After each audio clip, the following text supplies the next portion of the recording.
ভাই আমার মোবাইল আমার কারোর সাথে আমার যোগাযোগ করতে দেয় নাই, যে আমি ফোন দিয়ে কারো বলবো, আমার যোগাযোগ করতে দেয় নাই।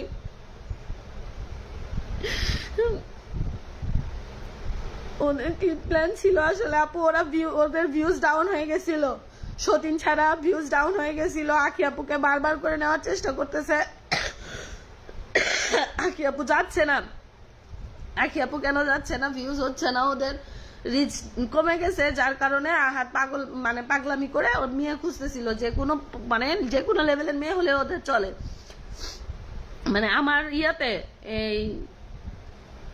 আমার আইডিতে আমার এগুলা ভিডিও, যেগুলা ভিডিও আপনারা দেখতেছেন, এগুলা ভিডিও, হ্যাঁ এটা ওদের ব্যবসায়, এটা ওরা ব্যবসা করে। পরে হচ্ছে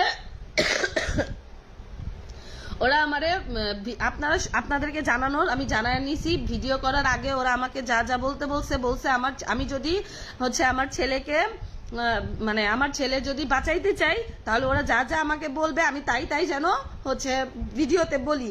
তো আমাকে দিয়ে ওরা স্বীকারোক্তি করাইছে, আমার ছেলেকে জিম্মি করে রাখছে ভাই। আমাকে বলে কি আমার ছেলেকে গুম করে ফেলে দিবে।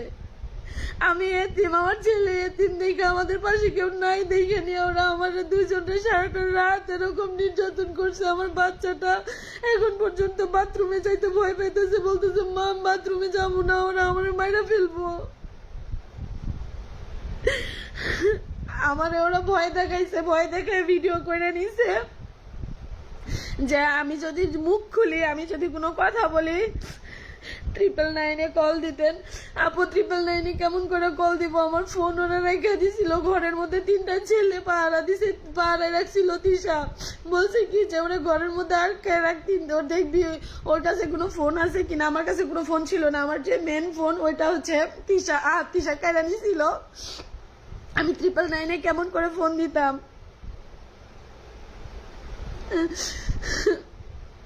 ওরা আমারে দিয়ে অনেক ভিডিও বানাই নিছে, যেটাতে আমারে দিয়ে স্বীকার করাইছে আমি পতিতা, আমি হ্যান আমি তেন, অনেক কিছু স্বীকার করাই নিছে, যাতে ওরা পাবলিককে এসব দেখাইতে পারে। ওরা এসব দেখাবে আপনাদেরকে, ঠিক আছে? ব্ল্যাঙ্ক একটা পিডিয়াতে পেপারে আমাদের দিয়ে সিগনেচার করাইছে, কইছে আমি যদি মুখ খুলি, ওরা আমার সাথে যা যা করছে, আমি যদি মুখ খুলি নাইলে আমার নামে 50 লাখ টাকার মামলা দিবে। ওরা আরো অনেক কিছু স্ট্যাম্পে লিখবে, লিখে আমার নামে মামলা দিবে। ওর কোন এসপি মামা আছে, আইন কি শুধু ওদের একার?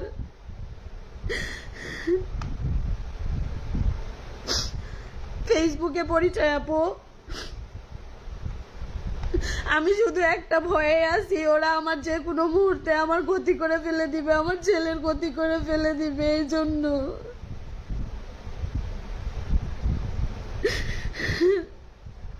আমাকে কালকে রাতে বলে কি, ওরা তো ডিএইচএস এ থাকে, আমাকে বলে কি এটা পুরাটা আর্মি এরিয়া ভুক্ত, তো এখানে আর্মির অনুমতি ছাড়া পুলিশও ঢুকতে পারে না, তোরে এখানে বাঁচাইতে তোর কোন বাপ আসবে? আমারে কয় আমারে যখন মারতেছিল, তো আমি মারছে, আমি যখন কান্না করতেছি, কান্না করবি না, এখানে তোর কোনো বাপ আইব না তোরে বাঁচাইতে। এখানে এটা ডিএইচএস এলাকা, এটা পুরাটা আর্মিদের ইয়া নিয়ে ঘেরা। ঢাকা সাভার তো আর্মি ক্যান্টনমেন্ট, বলতেছে এটা আর্মি ক্যান্টনমেন্টের দিয়ে ঘেরা, এখানে পুলিশ ঢুকতে গেলেও আর্মির ইয়া নিয়ে ঢুকতে হইব।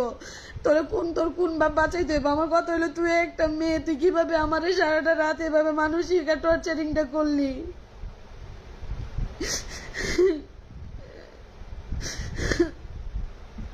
আমাকে বলছে আমি মুখ খুললে ওরা আমার নামে আমারে আর আমার ছেলেরে গুম করে ফেলবে, আমার ছেলেরে মায়েরা বস্তাবন্দি করে ফেলবে। তিশা বলতেছে আমার দ্বারা সব সম্ভব, তুই খালি মুখ খুলবি। আমারে বলতেছে যে তুই খালি এইভাবে ধরে বলতেছে তুই খালি মুখ খুলবি, তারপরে তুই দেখবি যে আমি কত দূর যাইতে পারি, আমি কি করতে পারি। হ্যাঁ লিজা সুমাইয়া, হ্যাঁ আপু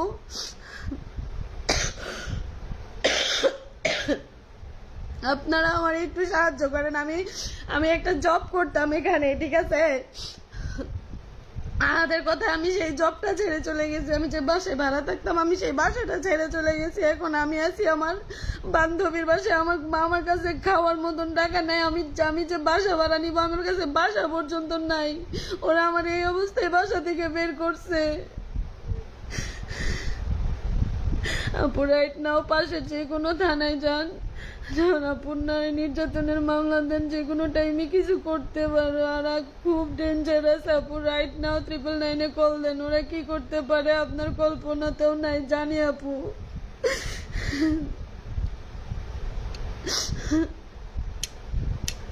আমি এখন ওখানে নাই, আমি চলে আসছি। আমাকে সকালবেলা বের করে দিছে, আমাকে বাসা থেকে বের করে দিছে, খালি স্ট্যাম্পে সিগনেচার রেখে আমাকে বের করে দিছে। আমার ভিডিও রাখছে, সমস্ত কিছু ওরা রাখছে। আমার ভিডিওতে আমাকে যখন ভিডিও করতেছিল তখন আমার ছেলেকে ওরা আমার পাশে বসায় রাখছে, ঠিক আছে। আর তৃষা সাইড থেকে ইশারা দিচ্ছে আমার ছেলেকে, যে নোংরা কথা বলতেছে কি তো কি বলছে বাবা তোমাকে? আমাকে বলছে দালাল, খালি দালাল খায়। কি বলছে তোমাকে? খালি বলে বলে আম্মু বলতেছে এই এই দালালে পাঠাই দিস, এই দালালে পাঠাই দিস, এই দালালের জীবন নষ্ট। দেন আমার ছেলেকে পর্যন্ত বাজে বাজে কথা বলছে। আপু ওরা আমার কাছে সিগনেচার রাখছে আপু, আমারে হুমকি দিছে, আমি কিছু করলে আমার ছেলেদের আমারে গুম করে ফেলবে।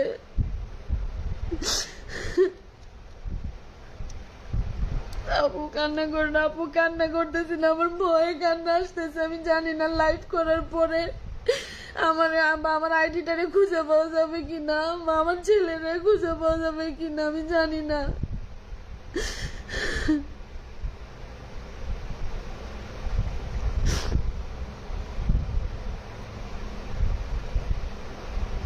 আপনি সাভার কমিউনিটিতে কমপ্লেন দেন। আপু কমপ্লেন দিয়ে কি করব? আমার পাশে তো কেউ নাই, আমি কারে নিয়ে কমপ্লেন করব? একা একা আমি কি করব বলেন?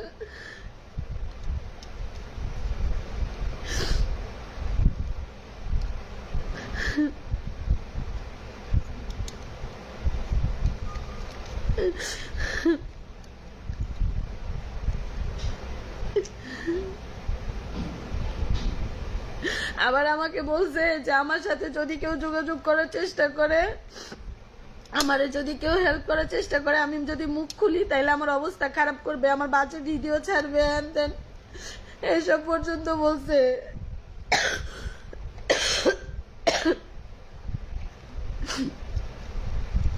আমরা সবাই তোমার পাশে আছি, আপনারা ছাড়া এখন আমি কি করব বলেন?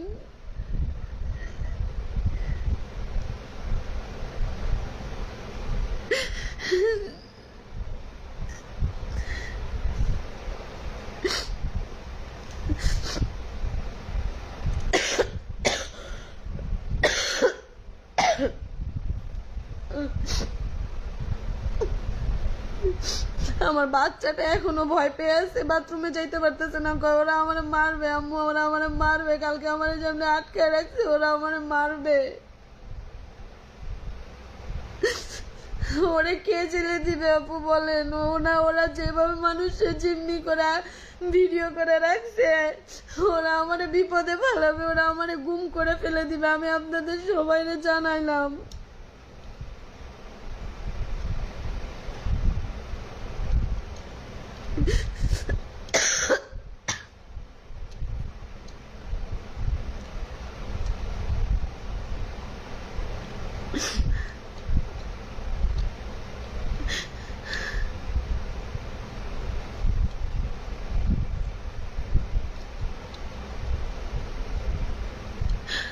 আমি অ্যাডভোকেট কই পাবো বলেন আপু?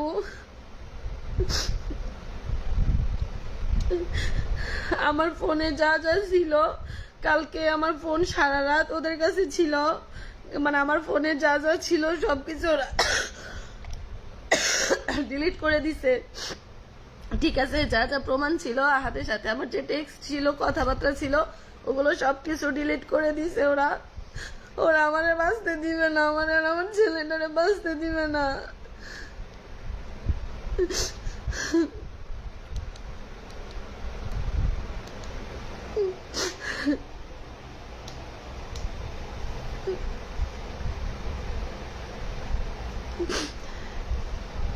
ওরা যে খারাপ সবাই জানে, তুমি জেনে শুনে কেন গেছো আপু? আমি খারাপ মেয়ে, ঠিক আছে, আমি খারাপ, আমার মতন খারাপ মেয়ে নাই, কিন্তু আমি তো গেছি, ও আমারে বলছে আমার সাথে সংসার করবে, আমার বাচ্চাটারে পরিচয় দিবে, এই জন্য গেছে আপু।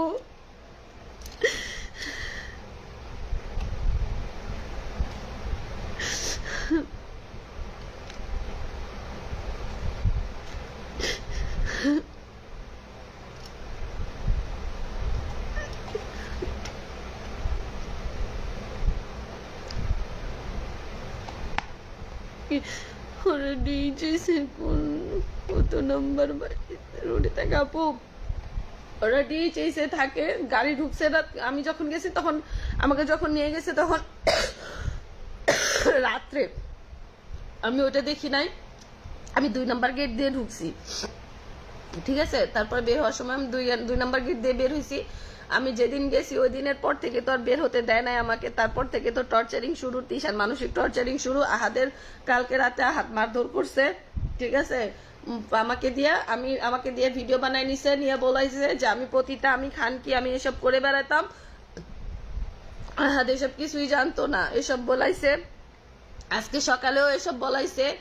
বলানোর পরে ব্ল্যাঙ্ক একটা সিগনেচার করাইছে আমাকে দিয়া।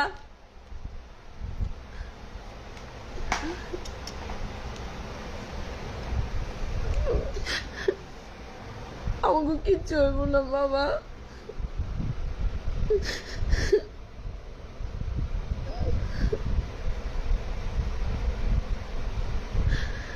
মারলো ধরলো কারণ হচ্ছে আহাদ আমাকে বলছে এসব ভিডিও ছবি ডিলিট করে দাও।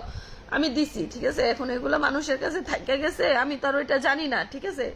এখন আমার ছেলেকে নিয়ে ও একটা পোস্ট ছাড়ছে, ওই পোস্ট ছাড়ার পরে অনেকে আমার ওই ছবিগুলো শেয়ার দিছে। এখন যখন দিয়ে ফেলে দিছে, ওর বাসার ওর বাবা মা সবাই নাকি দেখে ফেলে দিছে, তিশার বাড়ির লোকজন দেখে ফেলে দিছে, ওদের মান-ইজ্জত যা ছিল সব চলে গেছে, ঠিক আছে। এই জন্য আমাকে বলতেছে, তিশা এসে বলতেছে এই খানকি মাগি, মানে বা যা মুখে আসতেছে তাই বলতেছে, তোর মতন আমি কি তোর মতো, আমি তোর মতন হ্যান তেন অনেক কিছু বলতেছে আপু। আমার মানে পারতেছে না, ও কাঁচা খেয়ে ফেলে দিবে প্রথমে। আমি কথা বলতে পারতেছি না, আমি আমার বাসায় নাই, ঠিক আছে। আমি যে বাড়িটাতে থাকতাম ওই বাড়িটাতে আমি নাই, আমি যে বাড়িতে থাকতাম ওই বাড়ি আমার কাছে নাই, বাসা ভাড়া নিয়ে থাকতাম ওই বাড়ি নাই। আমি এখন আমার ফ্রেন্ডের বাসায় আসছি। আমি ওর ভরসায় চাকরি ছেড়ে দিছিলাম, বাসা ছেড়ে দিছিলাম আমার বাচ্চাটাকে নিয়ে। এখন আমি কই যাব জানি না।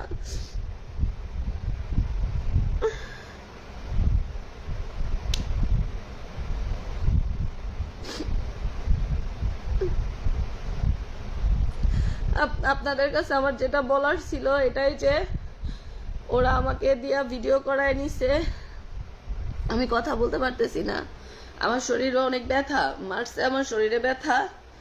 আমার কণ্ঠ শুনে কেউ বুঝতে পারতেছেন কিনা আমি জানি না। ওরা রাত্রে আমাকে দিয়ে ভিডিও বানায় নিছে, আছে আমাকে রাত্রে ওরা। হ্যাঁ আপু, আমি এরা ইউনুস, ওরে ছাড়া চলতেই পারে না আপু, আমি দেখছি ওরে ছাড়া চলতেই পারে না। আমাকে কোনো টাকা দেয় নাই,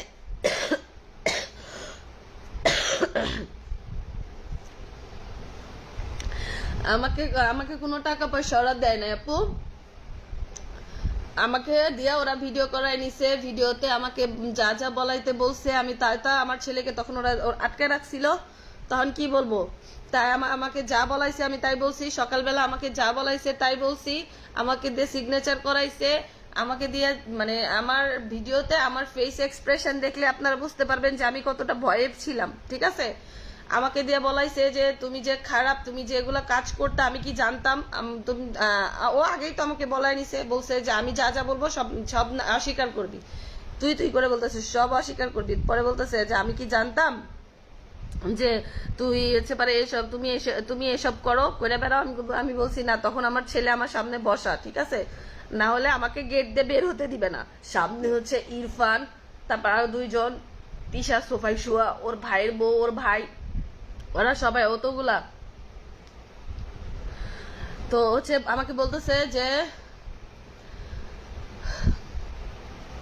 আমাকে বলতে বলছে, আমি বলছি যে হচ্ছে হ্যাঁ আমি আগে এগুলো করছি, মানে আমি এগুলো ভিডিও করছি, ঠিক আছে, আমি এগুলো ভিডিও করছি আমার অনেক আগে, এটা আমি পোস্ট দিয়েও ক্লিয়ার করে ফেলছিলাম সবার কাছে।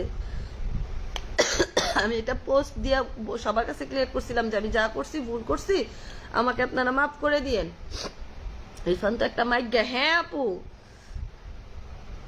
নাদিয়া নুরাল, হ্যাঁ আপু, হ্যাঁ